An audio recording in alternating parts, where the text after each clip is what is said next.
Selamat berjumpa dengan Yan di channel Morat Marit.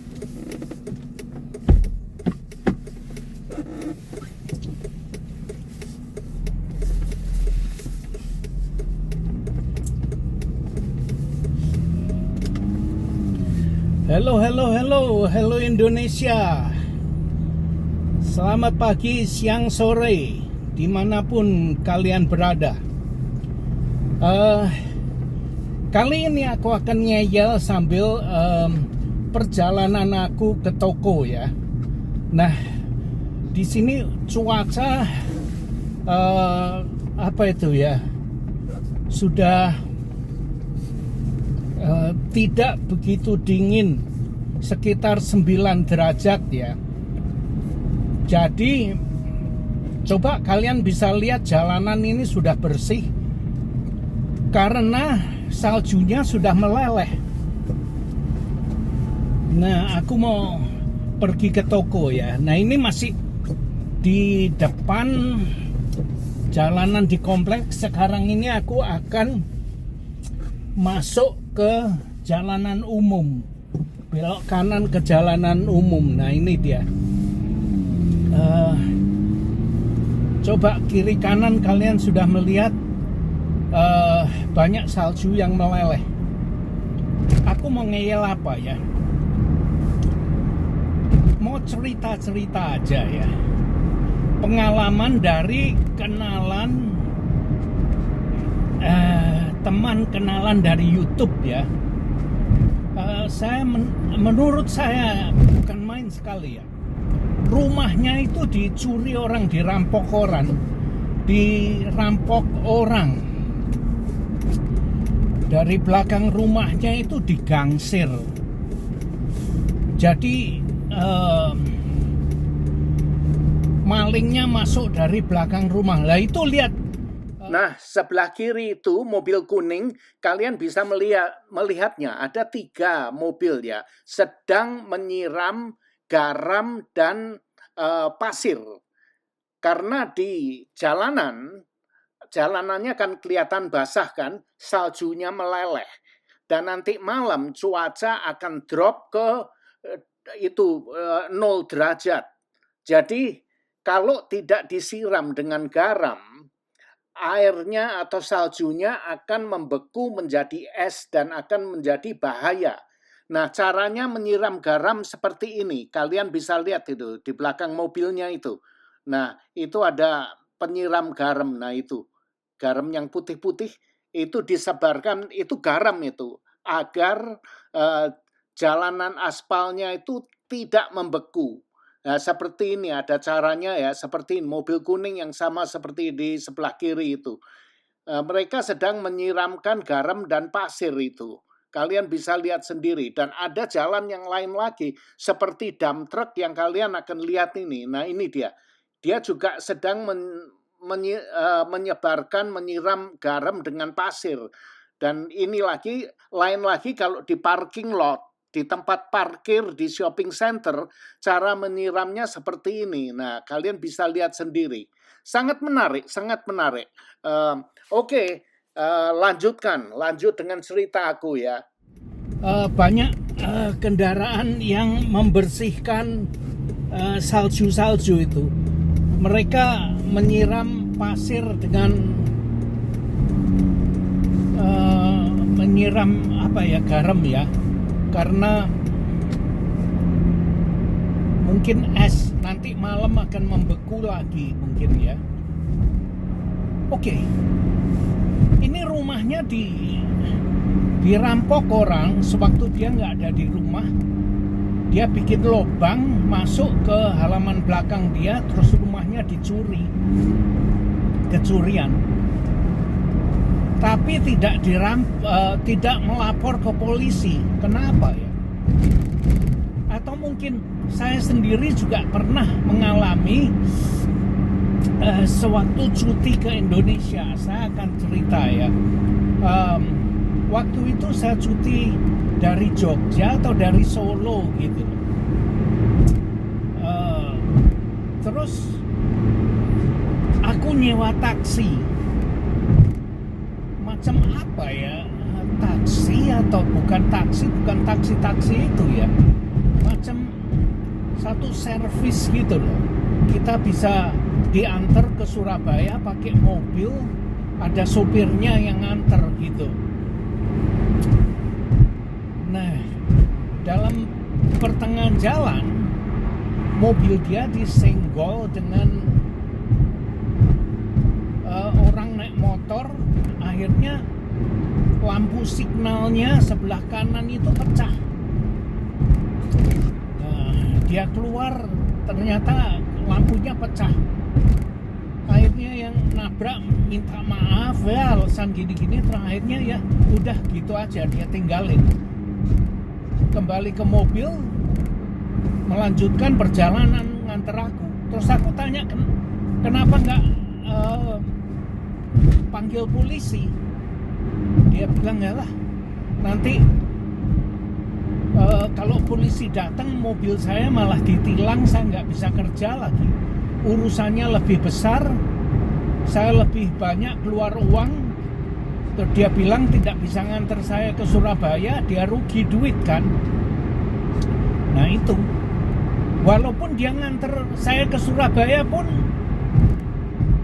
ongkos memperbaiki mobil itu lebih banyak, dia rugi, tetap rugi.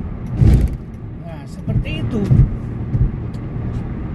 Terus punya ngomong, dia cerita, aku tanya, kalau ini rugi berapa Pak memperbaiki itu lampunya itu? Dia cerita kira-kira segini gitu. Wow, saya kasihan juga ya. Sewaktu dia nganter aku ke Surabaya, sudah sampai di hotel. Akhirnya aku kasihan dengan dia ya. Ongkos perbaikan itu melebihi dari ongkosnya mengantar aku ke Surabaya ini. Jadi dia tekor gitu. Waduh, kasihan aku. Akhirnya udah aku kasih dia tip seharga kira-kira untuk dia bisa memperbaiki mobilnya. Plus aku bayar ongkos taksi nganter aku ke Surabaya itu. Aku nggak akan bisa tidur kalau aku hanya bayar ongkos taksinya aja. Kasihan, dia sudah capek-capek nganter ke Surabaya, malah tekor nggak dapat apa-apa. Wow. Nah ada lagi teman kenalan di YouTube yang mengatakan juga seperti itu. Dia pernah beberapa kali kecelakaan, ya udah biarkan saja. Karena pernah sekali dia panggil polisi, malah motornya dia ditilang. Di kantor polisi akhirnya ngurus sana ngurus ini, habis lebih banyak katanya. Wow, bukan main ya. Nah itulah, padahal ya di Indonesia tuh hukumnya sudah baik, hukumnya itu bagus, sudah tertata rapi, tapi pelaksanaannya tuh yang nggak benar. Hukumnya benar, hukumnya ada, tapi pelaksanaannya yang aduh, kasihan ya hidup di Indonesia. Punya mobil baik-baik ya, mobilnya bagus, punya motornya bagus. Ada yang kenalan dari YouTube yang pernah aku dengar ceritanya, dia baru beli mobil Toyota, itu harganya 400 juta gitu, baru beli 2 minggu. Dia sewaktu pergi bepergian di Surabaya, ada anak yang nyelonong pakai motor keluar dari gang, langsung nabrak samping pintu samping dia sampai penyot. Mobilnya baru umur 2 minggu. Nah itu gimana? Terus yang nabrak anak kecil. Ya, dia bilang nyuwun itu maaf aja katanya. Wah. Padahal ongkos dia memperbaiki itu berapa? Itu bukan soal ongkos ya. Ongkosnya ada, dia mampu memperbaiki. Tapi yang bikin jengkel itu loh, mobil masih baru umur 2 minggu ditabrak anak yang biayaan, yang tidak punya asuransi, tidak bertanggung jawab, nyopirnya biayaan seperti itu. Waduh, ya kasihan ya. Nah ini aku nyopir. Kalian bisa lihat aku nyopir ini. Perhatikan dari tadi. Coba jarak aku dengan mobil di depan aku. Aku tidak pernah membuntuti mobil di depan aku terlalu dekat. Karena apa? Karena ini kalau seandainya mobil di depan aku itu tiba-tiba ngerem gimana? Aku tidak mempunyai waktu untuk ngerem, akhirnya jeger, nabrak gitu kan.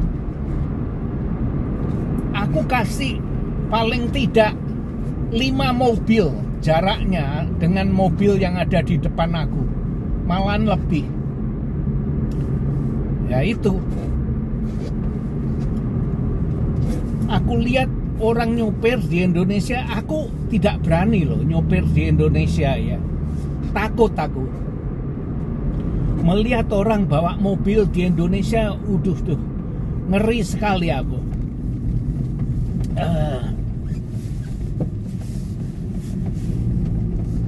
Ngintel mobil terlalu dekat.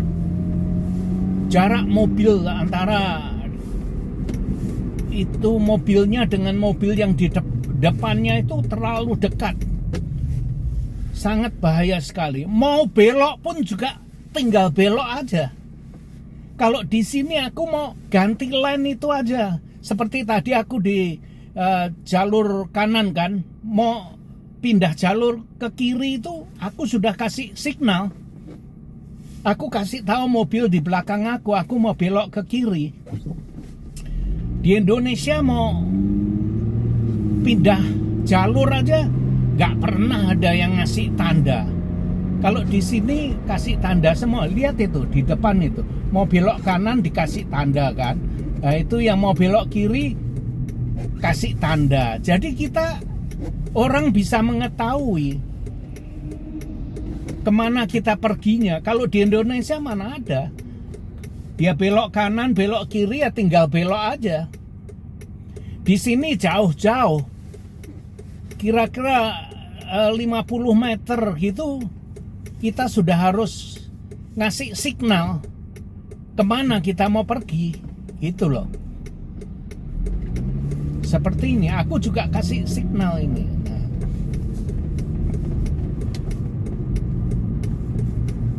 Nah, coba lihat. Nah, mana aku pernah dekat-dekat? Nggak pernah.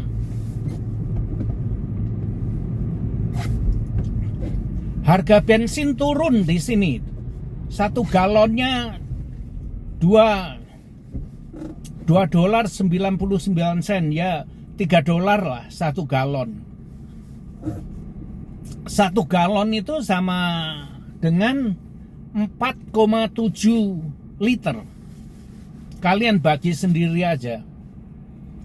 Di sini tidak pakai liter, pakai galon. 1 galon itu sama dengan 3,8 atau 3,7 liter. Ya kenanya kira-kira 12.000 per liter. Nggak tahu di Indonesia berapa ya. Nah ini aku akan ke toko. Coba lihat, aku kan nggak pernah buntuti yang di depan sana. Nah itu dia mau belok kan dikasih tahu kan. Nah itu dia. Di Indonesia mana ada yang seperti itu, nyelonong aja. Aku mau belok kanan ini ya. Aku sudah kasih signal. Mungkin kalian dengar tiktok tiktok tiktok gitu ya. Nah, belok sini. Lah, aku ya apa sih? Belok ke tempat yang salah ini. Ganden kowe. Ngomong-ngomong akhirnya pikir aku nggak konsentrasi, salah belok, metu maneh, keluar lagi, belok kanan. Ya seperti ini ya. Seharusnya aku belok di lampu merah depan sana. Nah, seperti ini aku mau belok kanan, tunggu dulu. Tunggu aman baru keluar.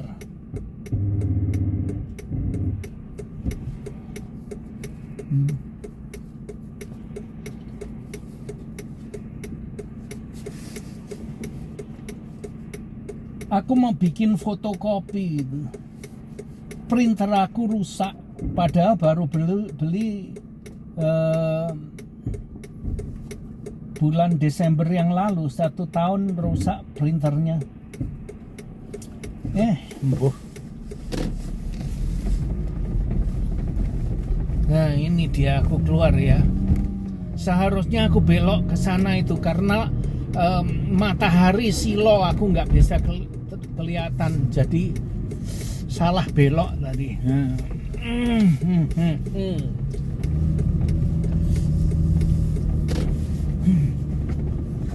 Terus aku mau belok ke kiri. Harus berhenti dulu, itu ada stop sign kan. Nah sudah berhenti baru aman baru belok.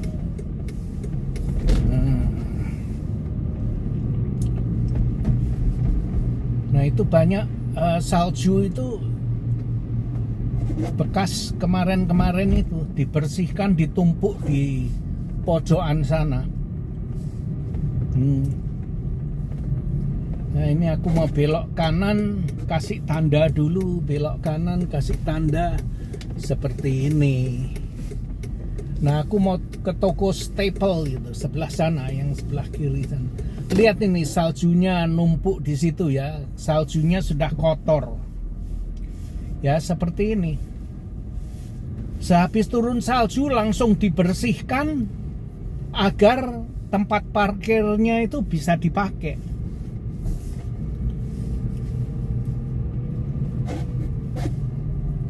Nah, seperti ini. Parkiran banyak di sini. Aku mau parkir di sini aja.